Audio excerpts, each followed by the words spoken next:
Hello મિત્રો, સ્વાગત છે તમારું મારા કિચનમાં। તો આજે આપણે બનાવીશું ઘઉંના લોટના નૂડલ્સ। એકદમ હેલ્ધી અને ટેસ્ટી, બાળકોને ખૂબ જ ભાવે છે અને એકદમ લારી જેવા જ બને છે। તો આજે આપણે બનાવીશું અને એકદમ છૂટા છૂટા, અને આમાં બીજું કાંઈ નાખવાની જરૂર નથી, જે આપણે ઘરે સામગ્રી હોય એનાથી જ ટેસ્ટી બને છે। તો ચાલો સ્ટાર્ટ કરીએ। એમાં આપણે ગ્લાસ પાણી લેવાનું છે, પાણી આપણે જેટલું જરૂર પ્રમાણે, અને એમાં આપણે સ્વાદ પ્રમાણે મીઠું નાખવાનું છે।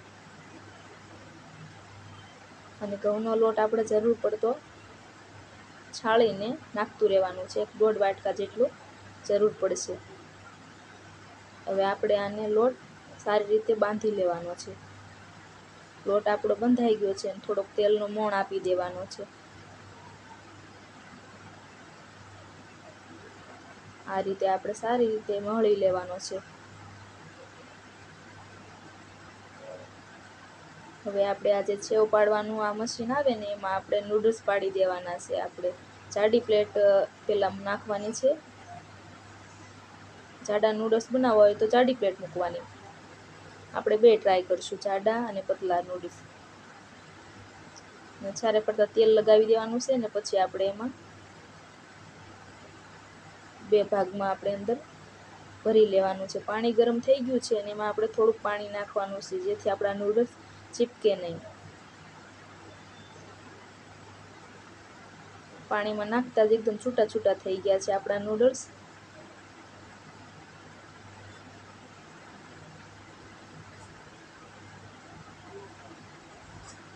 આવી રીતે આપણે નૂડલ્સ પાડી દેવાના છે, અને સાકુ વડે આપણે થોડા થોડા અલગ અલગ કરતું રહેવાનું છે। અને હવે આપણે આ બધા અંદર કાપીને અંદર નાખી દેવાના છે, અને આને આપણે 8 થી 10 મિનિટ જેટલા જ પાકવા દેવાના છે।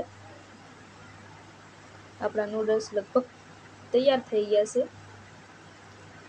હવે આપણે આ પતલી પ્લેટના નૂડલ્સ પણ અંદર પાડી લઈશું। આને આપણે વધારે નથી પાકવા દેવાના, 7 થી 8 મિનિટ સુધી પાકવા દેવાના છે।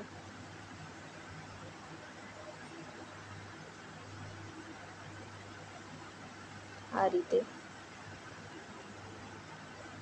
થોડીક જ વાર લાગશે, પછી આપણે એને એક બાઉલમાં કાઢી લેવાના છે।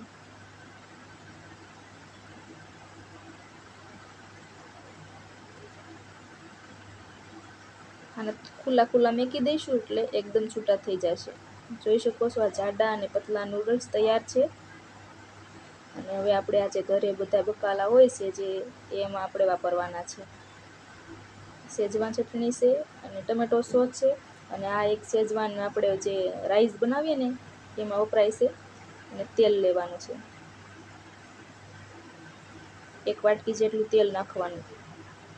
એમાં કાપેલું લસણ અને આદું એ નાખી દેવાનું છે। એમાં ઝીણી ઝીણી કાપેલી કોબી, ગાજર, લીલા મરચાં અને આ ડુંગળી એ નાખવાનું, અને સારી રીતે મિક્સ કરી દેવાનું છે। આને આપણે બહુ વધારે નથી પકાવવાનું, અધકચરું જ રાખવાનું છે। નૂડલ્સમાં અધકચરું આમ ટેસ્ટ સારો આવે છે। હવે આપણે આમાં લીલી ડુંગળીના પાન નાખવાના છે, હોય તો નાખી શકાય, ન હોય તો ચાલશે। હવે આપણે એમાં શેજવાન સોસ નાખવાનો છે, ટમેટો સોસ, શેજવાન ચટણી છે। આપણે સોયા સોસ કે એવું કાંઈ, ચીલી સોસ કે એવું કાંઈ નથી નાખવાનું।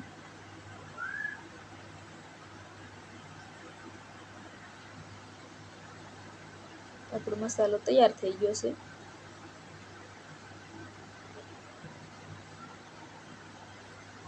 હવે આપણે આ પતલા નૂડલ્સ નાખી દેવાના છે।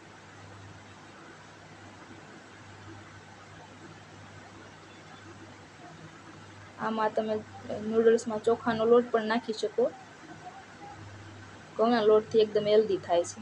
આ સારી રીતે મિક્સ કરી દેવાનું। સારી રીતે મિક્સ થઈ ગયું છે અને બની ગયા છે। અને હવે આપણે એમાં લીલી ડુંગળીના પાન, થોડીક કોબી અને લીલા ધાણા થોડાક ઉમેરવાના છે। તૈયાર છે આપણા હેલ્ધી નૂડલ્સ, અને એકદમ લારી જેવા જ બને છે, ને ટેસ્ટ પણ એવો જ આવે છે। જોઈ શકો છો, આ કેવા છૂટા છૂટા અને સરસ રીતે તૈયાર થઈ ગયા છે આપણા નૂડલ્સ. ખાવામાં ખૂબ જ મજા આવે છે અને બાળકોને પણ ખૂબ જ ભાવે છે હેલ્ધી અને ટેસ્ટી નૂડલ્સ.